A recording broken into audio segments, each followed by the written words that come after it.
पश्चिम बंगाल में 31 सीटों के लिए तीसरे चरण का जारी है मतदान। असम में तीसरे और आखिरी चरण में 40 सीटों के लिए डाले जा रहे हैं वोट। तमिलनाडु में 234, केरल में 126 और पुडुचेरी की 30 सीटों के लिए भी मतदान जारी। पश्चिम बंगाल में 1 बजे तक डाले गए 39.65% वोट। असम में 37.29%, तमिलनाडु में 28.35%, केरल में 35.49% पड़े वोट, तो पुडुचेरी में 1 बजे तक 37.20% डाले गए वोट। सभी राजनेताओं ने की जनता से मतदान की अपील। पीएम मोदी ने कहा, वोट डालकर लोकतंत्र को करें मजबूत। कांग्रेस नेता राहुल गांधी ने भी की वोट अपील। कहा, भारत आपसे उम्मीद कर रहा है। टीएमसी उम्मीदवार सुजाता मंडल का आरोप, बीजेपी के गुंडों ने ईंटों से किया हमला। पश्चिम बंगाल के आरामबाग सीट से टीएमसी उम्मीदवार हैं सुजाता मंडल खान। सुप्रीम कोर्ट के अगले मुख्य न्यायाधीश होंगे न्यायमूर्ति एनवी रमना। सीजेआई एसए बोबड़े ने की थी सिफारिश, राष्ट्रपति ने दी मंजूरी। 24 अप्रैल को मुख्य न्यायाधीश के तौर पर एनवी रमना लेंगे शपथ। बीजेपी आज मना रही है अपना 41वां स्थापना दिवस। पीएम मोदी ने कार्यकर्ताओं को किया संबोधित। कहा, आज देश के हर राज्य जिले में पार्टी के कई पीढ़ियों ने काम किया। योगी सरकार को इलाहाबाद हाईकोर्ट से झटका। एनएसए के 94 मामलों को हाईकोर्ट ने किया रद्द। कानून के दुरुपयोग पर उठाए सवाल।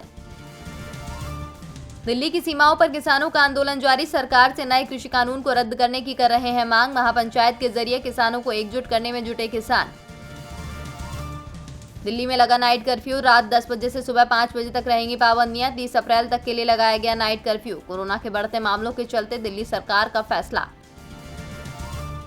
भारत में एक दिन में सर्वाधिक 43 लाख से ज्यादा कोविड रोधी टीके लगाए गए। स्वास्थ्य मंत्रालय के मंगलवार तक के आंकड़ों के मुताबिक अब तक दी गई टीकों की कुल 8,31,10,926 खुराक।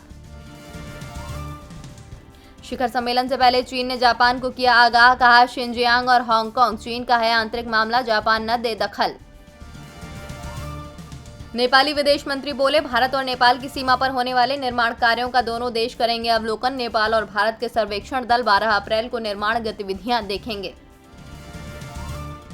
जॉर्ज फ्लॉयड की मौत के मामले में पुलिस प्रमुख ने दी गवाही। कहा, किसी की गर्दन को घुटने से दबाना नीति का उल्लंघन।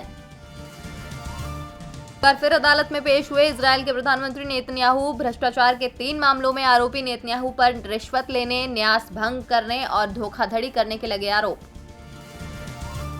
म्यांमार की सैन्य सरकार के निशाने पर अब कलाकार मुकदमा दर्ज करके फोटो और पते के साथ अखबार में छापे नाम। महाराष्ट्र में लॉकडाउन से 40,000 करोड़ का होगा नुकसान। होटल, ट्रेड और ट्रांसपोर्ट सेक्टर को होगा भारी घाटा। इकोनॉमिक एक्टिविटी में होगी 0.32% की गिरावट। निश्चित काल के लिए बंद हुआ देश का सबसे बड़ा डायमंड एक्सचेंज। 2500 से ज्यादा छोटे बड़े कारोबारी प्रभावित। महाराष्ट्र के बांद्रा कोल्ला कॉम्प्लेक्स में स्थित है Bharat Diamond Bourse. Chain snatching case में एक्टर गिरफ्तार। पुलिस ने तारक मेहता का उल्टा चश्मा के अभिनेता को किया अरेस्ट। लाखों के कर्ज में डूबा तो करने लगा अपराध।